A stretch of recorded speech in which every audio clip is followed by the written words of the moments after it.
Health Matters on Wonderland TV, and we're still on the topic family planning. So, this is part two for the episode family planning, and we're still here with Dr. Simon talking about the importance of family planning, the methods, and the effects, the side effects of family planning. So, Dr. Simon, talking about the side effects of family planning and the methods. I know someone that once had applied these implants under the arm. You mentioned when you were, yeah, under the arm. So she mentioned that it was making her add weight. Seriously, when I saw her too, I noticed that she was adding serious weight, and she talked about it giving her headache and like giving her a little bit of stress. I cannot even really remember all the things she mentioned, but I knew, or I can remember, she was complaining about it. So for somebody like that, does that mean that specific family planning method she applied, she should change it, or she should just keep managing or going with it? All right, thank you very much for that. All the side effects you just made mention of are predictable. We talked about it earlier on that these are side effects that are especially common for the hormonal based contraceptives. Yes. In a situation where over weeks these side effects do not regress and it persists and it becomes a challenge to the individual, it's necessary to actually state that they could actually consider using another method of contraception. Um, she could have the implants removed. That's the reason why I say they are reversible. She could have the implants removed and maybe opt for the intrauterine contraceptive device, copper T. So there are a whole lot of options available. So if the side effects become so worrisome, she could actually have another alternative. Okay, thank you for that, Dr. Simon. So, Dr. Simon, we mentioned about how even young girls can, people that are not married, can actually use family planning method. So, you know how the society is. We already have the belief that family planning is only for people that are married.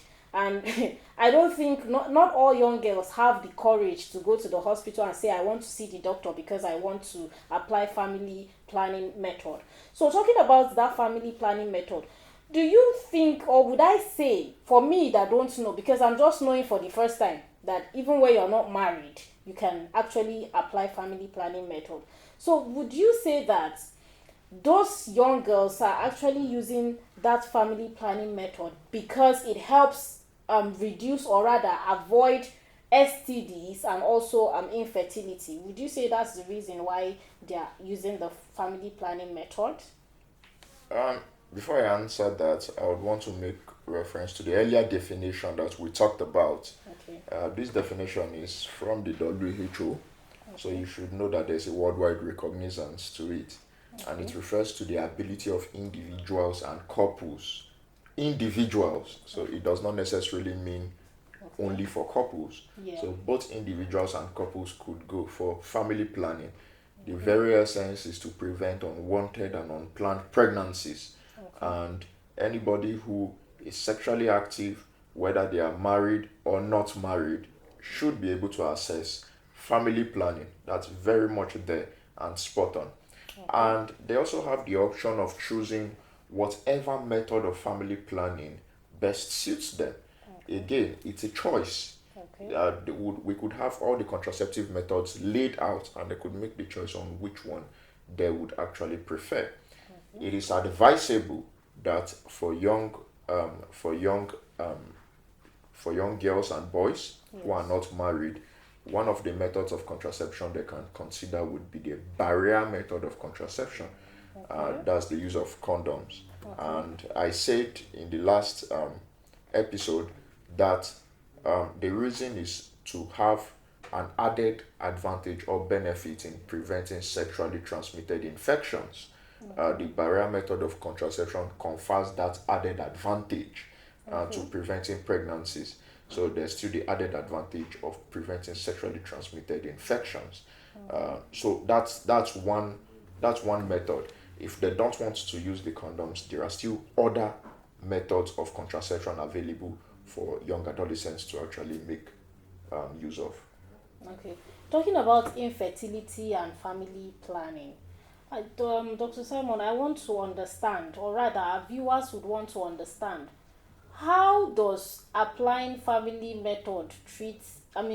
planning method treats infertility? Okay. Um, One major cause of infertility is as a result of um, infection. Okay. Infection can actually lead to infertility. Okay. There could be tubal blockage. You could have, as a result of chronic pelvic inflammatory disease, you could have adhesions that will be formed as a result of the chronic inflammatory process ongoing. This could actually portend danger or a damage to the reproductive tract of women. In men too, you could also have an infection could actually also impact adversely on the sperm. So they could find it difficult to impregnate a lady. So infection portends a big danger to the reproductive health of a man and a woman. So some of the methods of contraception helps to actually prevent these STIs, which in Okay. turn will prevent Infertility. infertility. Okay. Okay, also, unwanted pregnancies leading to abortion also portends a health risk and danger to the woman. As a result of that, you could start having them undergoing unsafe abortion and destroying some of the reproductive tract, especially during the course of having those abortions done, which in turn could lead to infertility. Okay. So these are the ways in which they could not having a proper family planning could lead to infertility. Okay. Yes. So, Dr. Simon, thank you so much for that explanation. Now, going back to the importance of family planning, the society has this belief that children comes from God. Even in your own family, like side by side, not necessarily like direct blood relation, but you still find some of your educated person that you know talking about children comes from God rather than applying family planning method. You see them giving birth to somebody is still breastfeeding a baby, and then at the end of the day, after like 8 months, they still have another baby. Let me even use the popular celebrity for an example. For people who are into entertainment, we all know that Rihanna um gave birth, and after, would I say, a year, or probably she mentioned something like either 8 months, it's not up to a year, she took in again and was pregnant again. Is it that, okay, without applying family planning, do they have special treatments that will help you avoid the lack of family planning method that you were not applying? Is there anything that people take that would stop whatever health issue that all those taking in can cause immediately without doing family planning? I don't know, like, do they take anything? Do they take any medication that would help them have good health? Like, how does that work? Because clearly there was no family planning there. So, and people are still speculating that let's land on that first. Okay. First, before addressing this, Yes. with all due respect to our individual religious beliefs and our background culture, Yeah. they say wisdom is profitable to direct. Yeah. You cannot, in the name of religion, bring to this world children you cannot take care of, leaving them exposed to danger, and inadvertently having them die from circumstances that could have been prevented in the first place. So, if you say it is the will of God to just be giving birth, is it also the will of God to allow young children who are helpless to not be able to eat, to not be able to fend for, who cannot fend for themselves and you cannot provide for them, Exactly. to die in childhood, to suffer and die in childhood? Is that also the will of God? No, not at all. We cannot hide behind religion to actually perpetuate these activities that are age long, that our forefathers have been doing.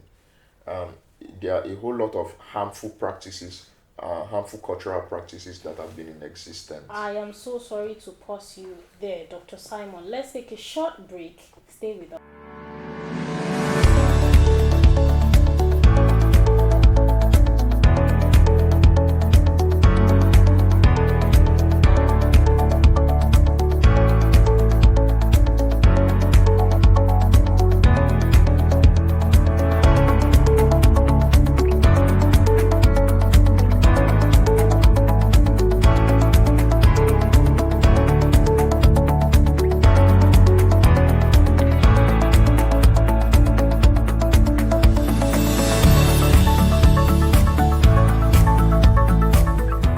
Welcome back from the break. This is still Health Matters on Wonderland TV, and we have been talking with Dr. Simon on family planning, emphasizing on the importance of family planning. So, Dr. Simon, we were on.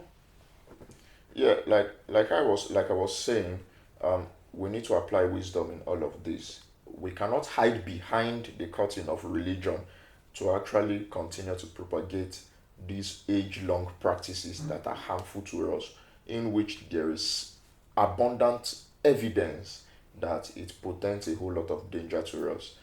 We shouldn't think of only ourselves. We should also think about the children we are bringing in. We shouldn't be selfish in our thoughts. We should at least be selfless in how we are thinking. So we shouldn't be making reference to the religion when we know that, oh, as soon as you make reference to religion, nobody can really say anything for that to avoid coming off as being offensive.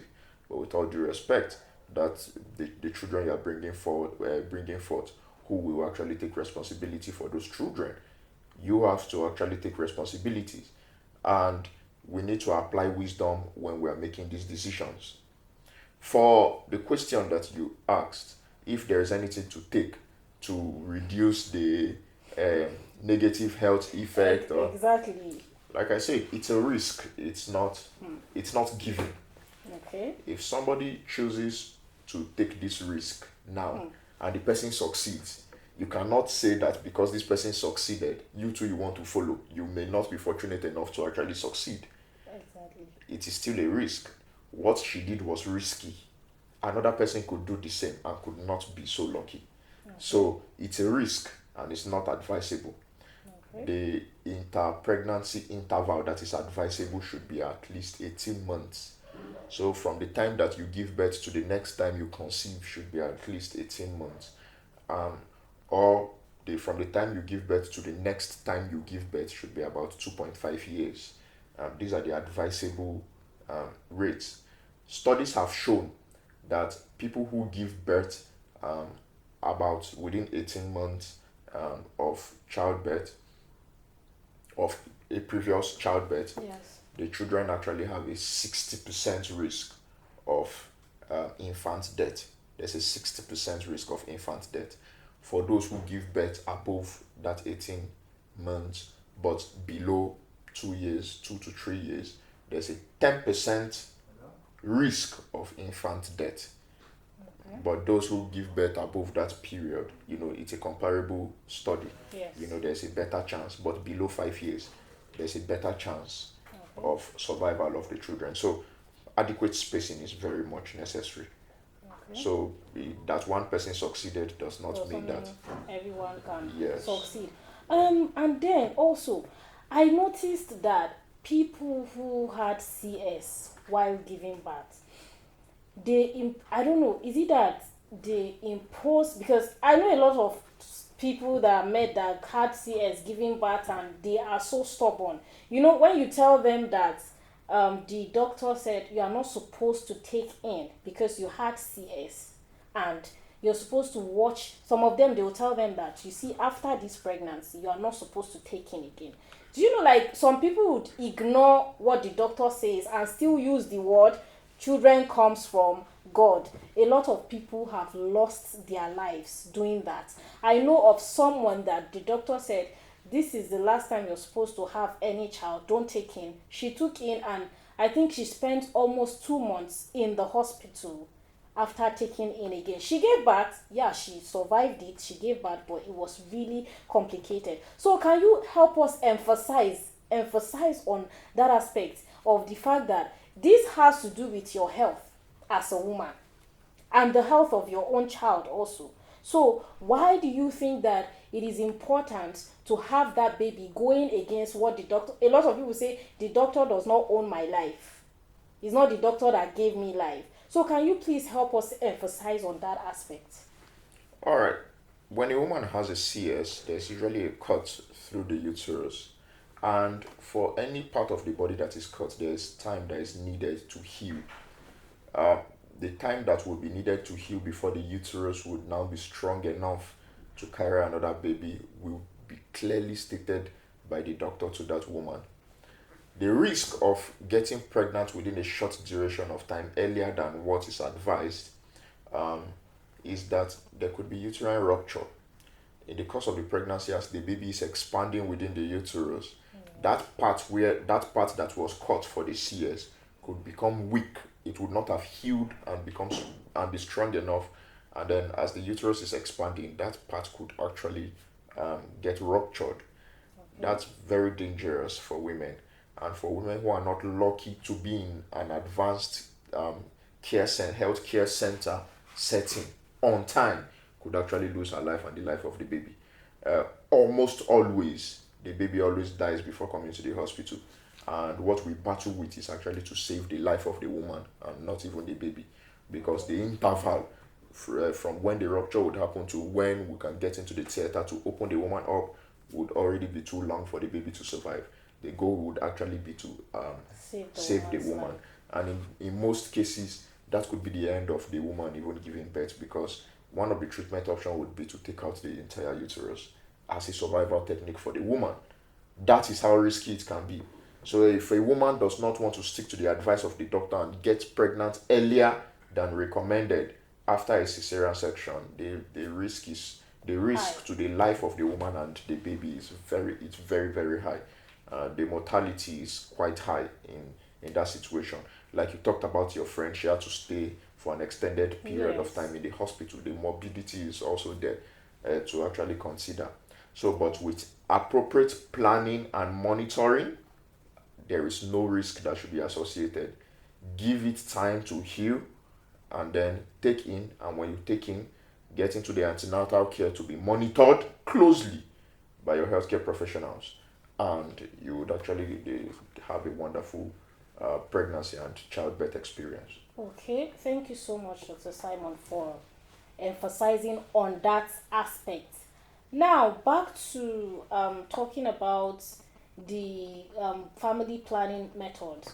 Our viewers will be wondering, is it only a woman? Because I myself, I'm also wondering. So, is it only a woman that is supposed to apply family planning method? Everything is a woman that has to take it. Is a woman that has to do this. It's a woman that has to do that. So, I want to know, are there available family planning methods that men can also take aside the women?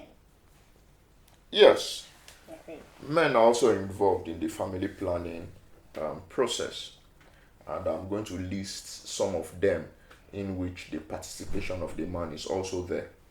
Okay. One, the use of male condoms. That's one that is applicable to men. Okay. So it is the duty of the man to wear the condom. That is a form of contraception, and that is actually on the man to actually um, engage in. Okay. When it comes to the withdrawal method, that is also on the man to know just when he's about to ejaculate, to pull out. Now, the efficiency of that method is questionable, and it varies from one man to the other. But that is still the responsibility of the man to pull out. When it comes to timing, knowing the safe period to actually have sex, it's a participation of both the man and the woman, knowing the woman's safe periods, and then the man and the woman meet at that particular period of time. Well, does that Then period even work? Does it it does. work all the time? It does? When you put all the time, then we get to talk about the effectiveness of each of the contraception that we will talk about. Okay. Then another one involves having a vasectomy. That is a permanent method of contraception in which the vessels that conduct or carry the sperm would actually be tied on both ends. So it's a way of sterilizing the man. Okay. Yes, so that method could also be done, and that is actually on demand. Okay. Yeah, so these are a few methods in which. Um, it's good having you here, Dr. Simon. We're talking to Dr. Simon, but before we continue, let's take a short.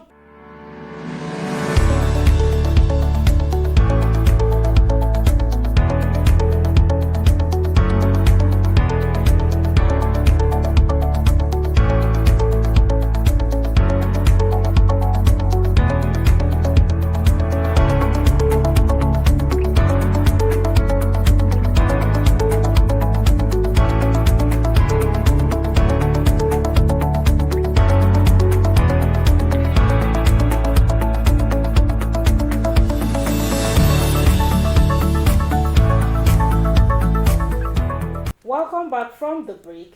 This is still Health Matters on Wonderland TV, and we have been talking to Dr. Simon on family planning and emphasizing on the importance of family planning. So, Dr. Simon, I saw something on social media, came across a page on social media. I wouldn't mention the page. Medical doctor, actually. So, he was talking about spacing when it comes to having babies, which is, well, family planning. And then he mentioned that women in their late 30s are not supposed to, or how do I put it, are not supposed to give too much space. So if other younger women are taking 2 years or 3 years for family planning before taking in, women in their late 30s are supposed to take just 1 year and half, or just 1 year. He said 1 year. Let me just say it the way I saw it. He said 1 year. So how can you explain that to us as a doctor also? Because now a lot of women in their late 30s now that have seen that particular video that I came across will now start getting scared that, so if I find a man now and I get married at the age of 35, does that mean I cannot give enough space the way I want to give space? Am I supposed to just be giving birth because I don't have time on my side? Because the whole essence of the whole thing is that they don't have time on their side because of the biological clock. So how do you explain this to us, Dr. Simon? All right. First, I would want to say that I want to believe that the doctor had an angle, and if you take the full discussion into perspective, you may understand where he's coming from. So there's an angle to it, and there's more to that story. Exactly. Having said that, we would not jeopardize the life of the woman over meeting up with a biological clock. There is a risk for having too short interval between successive pregnancies, irrespective of the age of the woman. So because the woman is actually, say, older, does not mean she is absorbed from those risks. If there's a short pregnancy interval, those risks associated to that interpregnancy interval will still be applicable to her. Do you want us to jeopardize the health of the woman to meet up with a biological clock? Not at all. When in the process of trying to meet up with the biological clock, she may not be able to survive through the pregnancy? I think the benefit would have to be weighed against the risk, and the risk may be too much. There are a whole lot of options that are available for such a woman. While she's still in her reproductive age, one of the options could be she could have her eggs frozen and have appropriate spacing, have an IVF, and continue with the childbearing period. Another thing is to have surrogacy with those frozen eggs to actually get, or you could have the eggs extracted from her, not being able to take in because of that short period, to have a surrogate that would actually carry the baby for her, to circumvent the risk. So there are a lot of options available for women at that older age. So it does not necessarily mean we should jeopardize the health of the woman just to meet up with a biological clock. It really does not make sense. Because at the end of the day, the goal of this family planning is to have a healthy mother, a healthy baby, and a healthy family. So if one is actually gone, you really would not have attained the very essence for which family planning was designed. Okay. Dr. Simon, I would also like you to please emphasize on that because you mentioned something like when people give birth, like just let's just say 6 months space, and you are still breastfeeding and you're already pregnant and all that. I have a neighbor who gave birth, she was breastfeeding. In fact, that baby that she was breastfeeding, I think the baby was learning to sit down or trying to crawl when she gave birth to another baby. In the end, nobody was able to differentiate who was the senior between those two babies that she gave birth to. And do you know that the last baby she gave birth to was smarter than the one she was breastfeeding? So can you like emphasize and tell us how it affects the baby, both babies? But for me, the one I've seen, like I said before, is just like I just said, is the one that was still breastfeeding, that it affected. It didn't affect the one that they just gave birth to. That one was looking very healthy. And due to, I don't know if I should call it ignorance or should I call it negligence, I don't know. But I know in hospitals they introduce family planning and tell people about it. But maybe she would just imagine that no, this one is not just feeling fine or this one is just sick. So can you emphasize on that for us, please? All right. Just in summary. Just in summary. All right. First, I would like to say you really have interesting neighbors because there are quite a lot now. When it comes to the idea of intelligence, again, for the one that you say that came afterwards, Yeah. it's there are a lot of factors that play into intelligence. You get, Yeah. so not just okay, junior one being smarter than the senior one. A lot of other factors play in. And some people have their areas of strength. This one may be book smart, another one may be street smart. So everybody have their area of strength to look into and then to actually hang on to. When it comes to pregnancy interval, the impact on the child. First, attention. Attention. That's a critical period where children really need attention. If there's a short pregnancy interval, there's that problem of having divided attention being paid to the children, and they are at risk of harming themselves. Resources, there may not be enough resources to adequately cater for both children simultaneously within a close age bracket, because there may be needs peculiar to this child and you have another child within the same bracket that need the same needs. Let's say there's just one baby cot, but then you now have two children within the same age bracket that need a baby cot. You now have to go and get an additional baby cot, which will be more expensive, or risk putting one baby in the baby cot and leaving the other one to fate. So there's a whole lot of things involved in its impact that could adversely affect them. And we're not even talking about the risk that the mother went through. It's quite a risky ordeal. You get, she's actually at risk of even having postpartum hemorrhage. She was at risk of having uterine rupture. Even the second baby that came after that first was at risk of a preterm and also small for gestational age. So there are a whole lot of risk involved in that one. All right. Thank you so much, Dr. Simon. Due to time again, we don't have time on our side. So, viewers, you've heard Dr. Simon and everything that he has to say concerning the importance of family planning. And you can see how he emphasized on the importance of family planning. We all know that children comes from God. Everybody wants to get married someday and have kids. And people that are married are not yet, some of them have not yet given birth. They are still praying to have their own babies. It is very important to have your own child. But at the same time, it is important that as you're bringing a child to this world, you already have all the things financially and physically, mentally to take care of that child while you are bringing that child to this world. Nobody wants to give birth and let their child suffer. So with this, we have come to the conclusion on today's episode. Join us next time on another interesting episode on Health Matters. My name is Rakina Shewa Abdullahi. Bye for now.